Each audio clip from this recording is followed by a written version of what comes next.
আসসালামু আলাইকুম। আমি আজকে ছোট বাচ্চাদের নিংটি তৈরি করে দেখাবো। এর জন্য আমি এক টুকরা কাপড় নিয়েছি। আপনারা এক গজ কাপড় থেকে 4টি নিংটি তৈরি করতে পারবেন। আমি জানি না কে কী নামে এটাকে ডাকেন। এই কাপড়টির উভয় পাশে চারপাশে লম্বা হচ্ছে 13.5। আপনারা 15-16ও নিতে পারেন। আমি 13.5 নিয়েছি। প্রথমে এই 4 কোনা কাপড়টিকে এইভাবে আমি কোনাকুনিভাবে ভাঁজ করে নিলাম।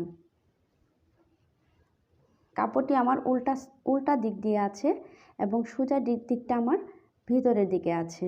আমি এই কর্নার থেকে কাপড়টিকে এইভাবে আমি সেলাই করে নিয়ে আসব। আর তার প্রথমে সেলাই করার আগে আমি এখানে এই যে দুটো কাপড় নিয়েছি, এটা দিয়ে আমি ফিতা তৈরি করব।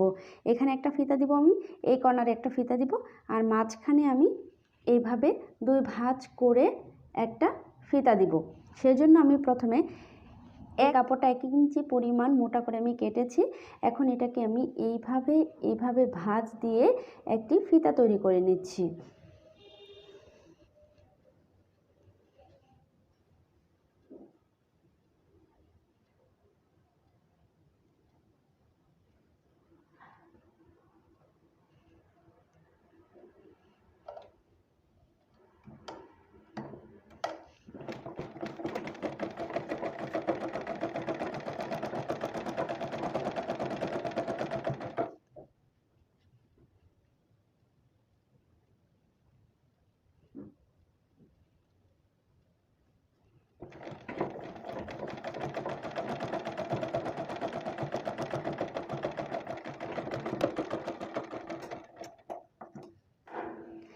আমি একটি ফিতা তৈরি করে নিয়েছি। এভাবে আমি এই ফিতাটা সেলাই করে নেব এবং এই ফিতাটাও সেলাই করে নেব। আমি 3টা ফিতাই সেলাই করে নিয়েছি।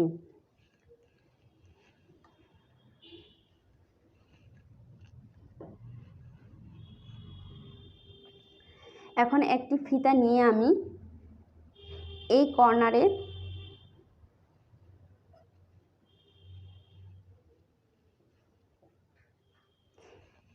এইভাবে কাপড়টিকে মেলে ধরে আমি ফিতাটিকে এইখানে দিয়ে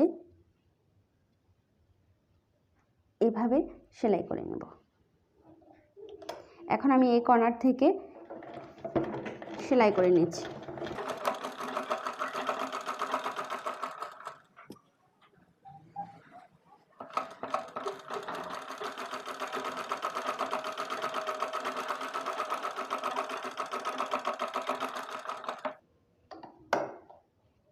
আমি কাপড়টিকে ঘুরিয়ে এই কোণা থেকে এই মাথা পর্যন্ত আবার সেলাই করে নেব। আমি মাঝখানে একটু জায়গা ফাঁকা রাখবো কাপড়টা সোজা করার জন্য। আর এই ফিতাটাও আমি দ্বিতীয় কর্নারটাতে ঢুকিয়ে নিচ্ছি।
আমি সম্পূর্ণটা সেলাই করে নিয়েছি।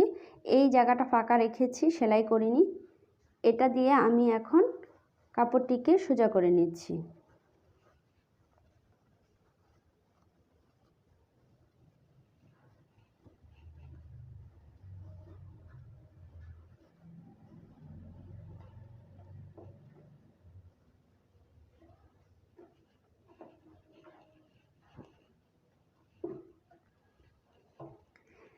এই দেখুন আমার 3টা ফিতা। এখন এই যে কাপড়টা এই সম্পূর্ণ দিকে আমি চাপ সেলাই দিয়ে নেব, এই দিক দিয়ে সম্পূর্ণটাতে চাপ সেলাই দিয়ে নেব। আর এই যে ফাঁকা জায়গাটা আমার রয়ে গেছে এই জিনিসটাও সেই সাথে সেলাই হয়ে যাবে।